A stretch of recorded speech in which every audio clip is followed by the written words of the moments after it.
میرے محترم دوستوں، بھائیوں، بزرگوں، یہ جو قرآن کریم کی توہین کرتے ہیں، یہ اس معاہدے کو جو امن کا معاہدہ ہے، جو محبت کا معاہدہ ہے، جو پیس کا معاہدہ ہے، جو سلامتی کا معاہدہ ہے، اس کو یہ خود توڑ رہے ہیں۔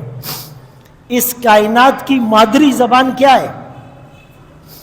بھائی ہم کہتے ہیں ہماری مادری زبان پشتو ہے، ہماری مادری زبان پنجابی ہے، ہماری مادری زبان بلوچی ہے، ہماری مادری زبان سندھی ہے۔ اسی طرح اس پورے کائنات کی مادری زبان محبت ہے، اور اس محبت کا درس دیا اللہ کے رسول صلی اللہ علیہ وسلم نے قرآن کے ذریعے سے۔ تو جو قرآن کی توہین کرتا ہے وہ مادری زبان کو نہیں مانتا، وہ محبت کی زبان کو نہیں مانتا، اور جو محبت کی زبان کو نہیں مانتا اس کے لیے مسلمانوں نے اعلان جہاد کرنا ہے۔ لاتوں کے بت باتوں سے نہیں مانتے۔ یہ کوئی ایک آدمی نہیں ہوتا ہے کہ جی ایک آدمی نے اٹھ کر گستاخی کر لی، قرآن جلا لیا، نہیں۔ اس کے پیچھے ان کی سوچ ہوتی ہے، اس کے پیچھے ان کا ایجنڈا ہوتا ہے، اس کے پیچھے ان کی آرگنائزیشن ہوتی ہے، اس کے پیچھے ان کے فالوور ہوتے ہیں، اس کے پیچھے ان کا تھنک ٹینک ہوتا ہے، اس کے پیچھے ان کی فنڈنگ ہوتی ہے، اس کے پیچھے ان کے ماسٹر مائنڈ ہوتے ہیں، اس کے پیچھے ان کی جوڈیشری ہوتی ہے، اس کے پیچھے ان کی حکومت ہوتی ہے، اس کے پیچھے ان کا میڈیا ہوتا ہے۔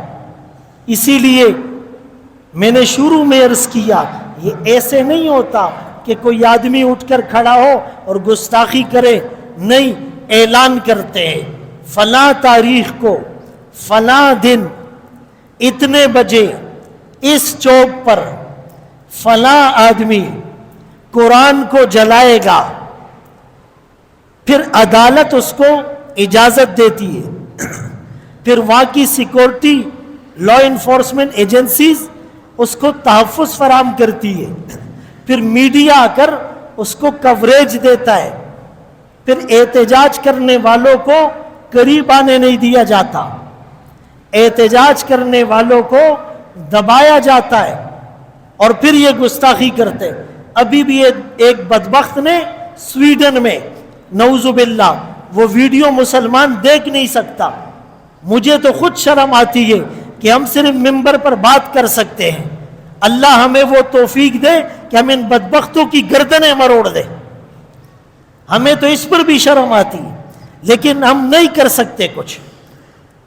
اس موقع پر ہم بات کر سکتے ہیں اور ببانگے دہل کر سکتے ہیں، اور وہ کرتے رہیں گے۔ وہ قرآن کو ایسے اٹھاتا ہے، پھینکتا ہے، نعوذ باللہ، پھر پاؤں سے اس کو ٹھوکر مارتا ہے، بار بار یہ کرتا ہے، بار بار یہ کرتا ہے، بار بار یہ کرتا ہے، اور پھر اسی قرآن کو جلاتا ہے، اور اس کے اوراق کو پھاڑتا ہے، اور اس کو پاؤں سے رونتا ہے۔ اور یہ ایک دفعہ نہیں ہوا، یہ ہر 2-3 مہینے میں یہ بدبخت کر رہے ہیں۔ اللہ ان کو تباہ و برباد کرے، اللہ ان کو نیست اور نابود کرے۔